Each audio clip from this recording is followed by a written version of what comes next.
Hello guys, তো কেমন আছো তোমরা? আর আই এম সরি, আমি এই গেট রেডি উইথ মিটা করতে পারিনি, কারণ খুবই তাড়াহুড়ো ছিল। তো আমি না এরকম করে ঝাঁক টাক করে সেরে দিয়েছি একটু ভালো ভালো করে। তো এখানে আমরা শ্রীরামপুরে চলে এসেছি, তোমরা সেটা বুঝতে পেরেছো। আমি মামার বাড়ি চলে আসি প্রত্যেকবারই সেই দুর্গাপুজোর সময়।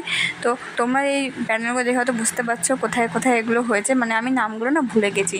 আর আমি আর বাবা মা শুধু বেরোনি, আমি কুটুস, মশাই, মামা, মিমি আর মা, বাবা, আমরা অনেক সবাই মিলে ঘুরতে বেছিলাম। আর যেতে যেতে এই দেখো আমার দুটো বন্ধুর সাথে দেখা হয়ে গেছিলো। তো ওদের সাথে আমরা ঘুরতে গেছিলাম একটুখানি। ওরা একটু ওদের প্যান্ডেল একটু অনেক লাইন ছিল, ওরা ভিআইপি বাস করে বলে না, ওরকম করে ঢুকিয়ে দিয়েছিলো। তারপরে আরও কয়েকটা ঠাকুর দেখার পর দেখলাম, তারপরে ওদের সাথে ঘুরছিলাম আরও।